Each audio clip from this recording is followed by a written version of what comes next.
Yeah, hi, my name is Erin Fitzpatrick, and I'm an instructor here at Centriq Training. Great. Well, thanks so much for joining us today, Erin. You're an instructor at Centriq. How long have you been here? Yeah. So I have been with Centriq as an instructor for about a year and a half now. So it was May of 2024 when I joined the team. And you're an instructor now, but you were once upon a time a Centriq student. Is that right? I was indeed. Yeah. So like a few of the other instructors, I myself am a Centriq grad and came through the program and absolutely loved it. Went out into the field and was just beyond thrilled to come back and kind of make a difference in other students' life in the same way that the instructors that I had made in mine. You were in the field for a while, working in IT. How did your experience in IT relate to being a teacher? Yeah, so I would say it relates in quite a few ways. Some direct, some indirect.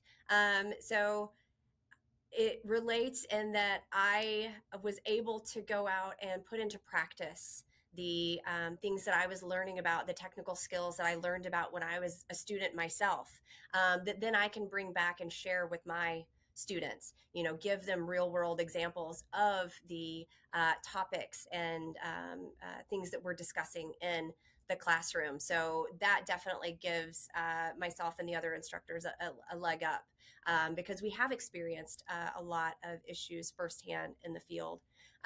Directly, though, in my prior role, I actually was a software trainer. So I was actually doing a little bit of teaching in that way. I was traveling to our offices that carried our software and setting them up and then training the office staff on how to use that software. So I got that kind of teaching training aspect of it as well. So, since you went through Centric, you spent time in the field, now you come back to instruct.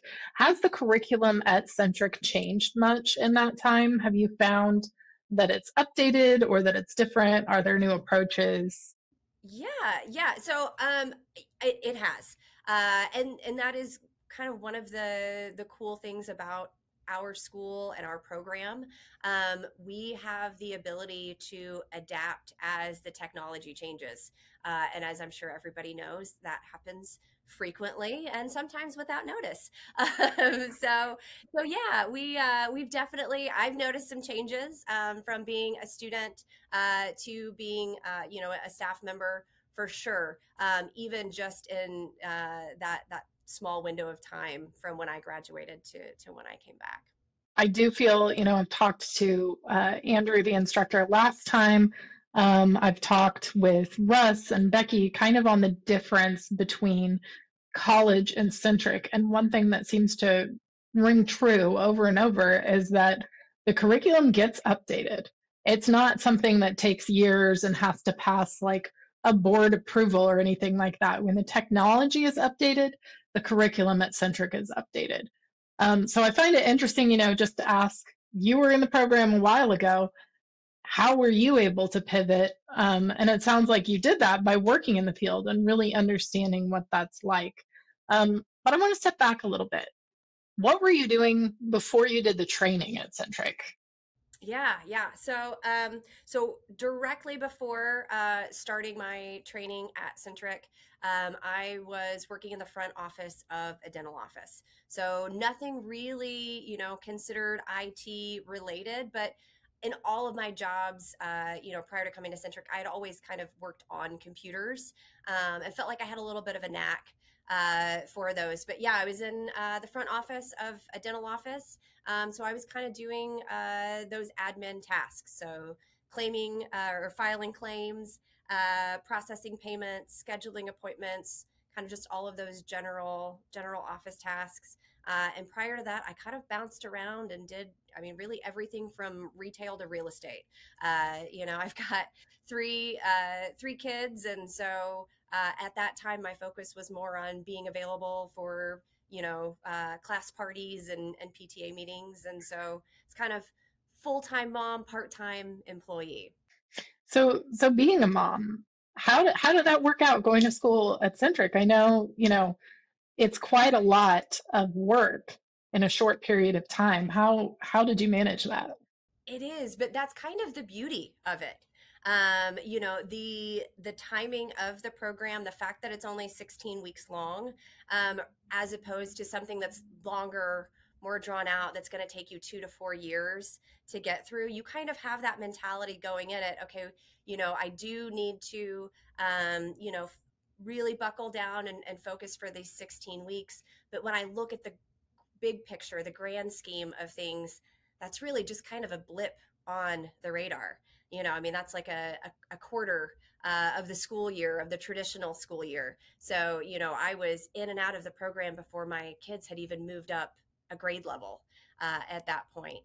So yeah, that was kind of the mentality of going into it, is just, I know that this is temporary and this is going to really set me up for success beyond these 16 weeks, and put me into something that will give me the flexibility, and also allow for all of those little things that come up in life as your children get older as well.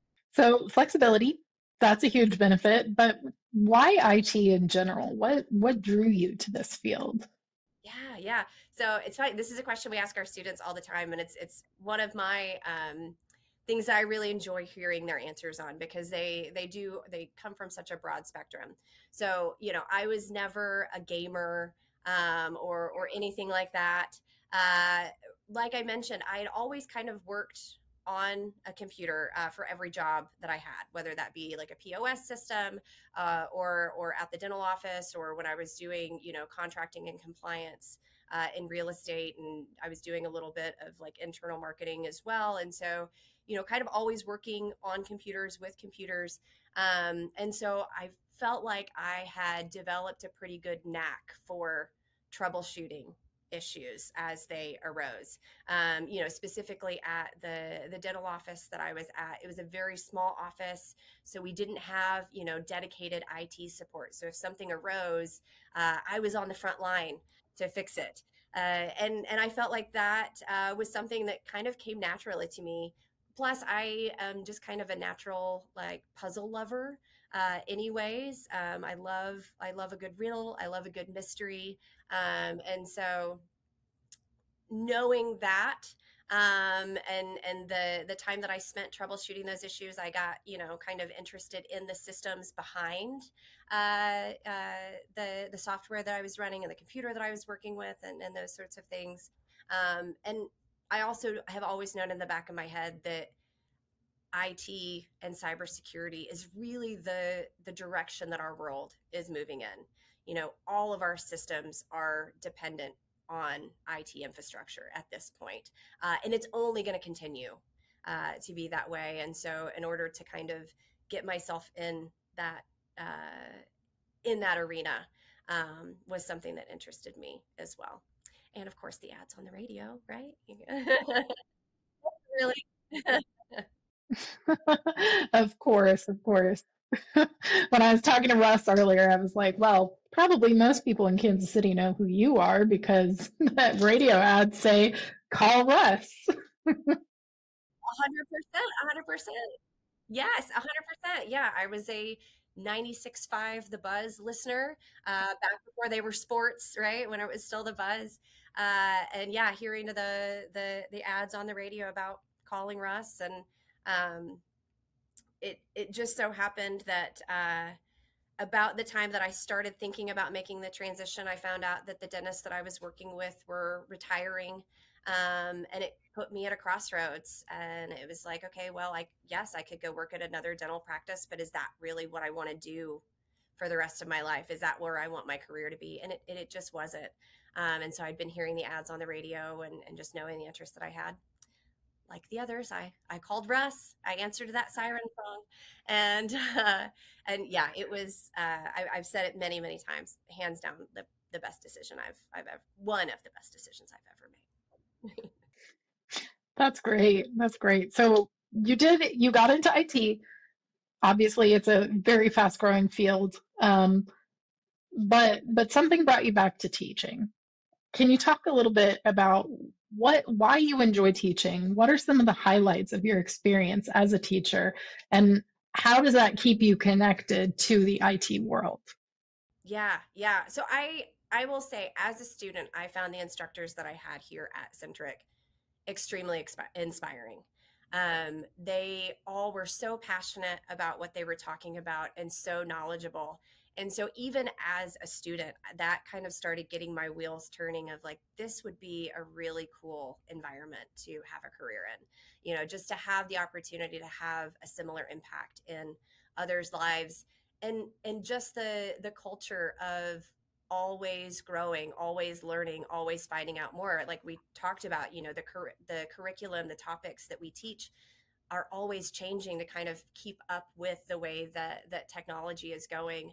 And so, knowing that, and kind of my natural curiosity, teaching really resonated with me. So it's been really cool to come back and see it from that other side of things, and teach alongside some of the same instructors that I had when I was a student. There's no better feeling than seeing something click with a student, and you immediately see their body language change. Like there's that immediate boost in confidence. And so, yeah, for me, that's what does it. That's why I enjoy it. And that's why I can see myself doing this for years and years and years. Yeah, well, talking about it clicking with the students, that kind of makes me think of problem solving. Like you're still bringing the puzzle together. It's just helping someone else do it. So I can see how that would be a good fit if you're someone who loves solving, loves puzzles. Maybe we can see that in people who were teachers first and then come through Centric. I know I've talked to some teachers before who come through the program. It all kind of relates. There's a lot of skills out there that can apply to IT. Can you share any stories? What's a good story of you having a great experience with a student, just a highlight of being a teacher here? Yeah. So, one of the cool things about the courses that I teach, so I primarily teach kind of the first three courses in the track. But then I also teach one of the later courses, which is our IT network project course. An IT network project is a course it's like a capstone, where students are taking everything that they've learned up until that point and creating a proposal project where they're putting all of the pieces together. So I've had a few students in particular, but one that I'm thinking of, who was extremely green whenever they first came in, and I had them in the beginning. And I was starting to see the wheels starting to turn in some of those early classes, but then I had the opportunity to have them again for that capstone project, and just seeing the growth from those early weeks, whenever they could barely even figure out where to find the display settings on their computer, all the way to that capstone project where they're picking out end user workstations and determining what specs are needed for specific pieces of software. And they're going in and taking just based on the information that we've given them, how many devices they're needed on their network, and how many users, all of that things, and creating their network segmentation and what their domain structure is going to look like. And just, again, the amount of growth and the confidence from that very first week up until week 10 was exponential, and that is so cool. That's a highlight always. I love that. I love hearing about that growth. And we talked about that with you. We've talked about that with Russ earlier. He's getting them before they're in the program, and we talked about that with Becky, how she helps them along the way. So I love it. I love hearing about the growth of our students. I love hearing about the growth of our staff. So thank you very much, Erin, for talking with me today. Yeah, well, thank you for having me. I appreciate it. Yeah, this was so much fun, and yeah, like I said, I hope I get to do it for many more years.